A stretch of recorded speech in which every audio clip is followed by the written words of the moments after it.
Happy spring, everybody. I'm above Gothic town site, 10,200 feet, northeast aspect. Targeting this slope because it had a little thinner snowpack, so I thought this might be a potential trigger location. One thing I'm seeing here is the slab is starting to decay a little bit. It's about a little over a foot thick. Another thing that's contributing to improved stability is we do have this rain crust that formed February 25th. On northerly aspects, it's still not that thick, and it's helping prevent ski pen going a little deeper. As you wrap around to east aspects, this gets a lot thicker from solar as well. And weak layer, still pretty weak. It's gained a little bit of strength, still quite faceted, but kind of what's happening here is just the lack of loading in the last few weeks is helping this whole situation adjust. We did 2 stability tests here and didn't get propagating results. That's one of the first times in weeks I haven't seen propagating results. Of course, we know the snowpack is quite variable, and this setup is going to change as you change through the terrain, but it's pointing towards this picture that we are on a decreasing trend with our persistent slab problem. Now we're at 11,000 feet, northeast aspect, deeper snowpack.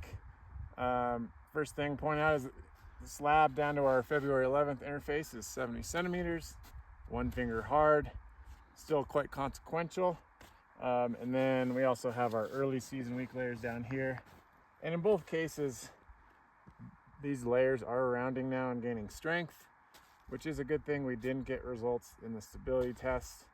And again, this points to this pattern we're seeing of decreased likelihood. We're moving into a really low likelihood situation, but still high consequence. And it's difficult for us as forecasters to point to which slopes are still problematic and which ones aren't. But some of the things you can do to reduce your risk is go where this snowpack is consistently deep, avoid thin, shallow trigger areas. Also, the safest option is going to be on south aspects where this snowpack doesn't exist. It's a spring snowpack without the weak layers. And we're going to see some good corn skiing here in the next week or two. So southerly aspects to avoid the problem. If you're accepting more risk traveling on the shadier aspects, head to the deeper slopes. Here's an example of a concave slope with a deep snowpack. And then if you go up here, convexity, shallow area. It's very steep, rocky terrain, another shallow area. Now we're in south-facing slope. This is where I feel most comfortable in steep terrain. It's got a spring snowpack. It's well frozen. We're seeing the top couple inches thaw out, so it's going to be good corn skiing. We might have to manage for some shallow, wet, loose avalanches later in the day if things get a little bit wetter.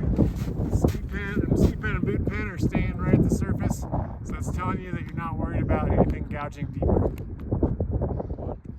And the last thing we need to talk about is increasing concerns for wet slabs as we go into a warming trend later this week and next. We're already starting to see some water move through the snowpack here. This is the east aspect below tree line in the afternoon.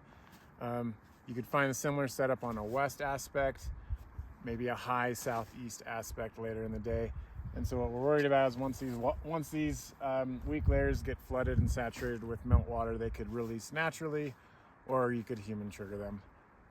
So the key there is to start your days early, get off of these slopes that are getting saturated with water for the first time before they get too wet and sloppy, before you start punching through the snowpack like this.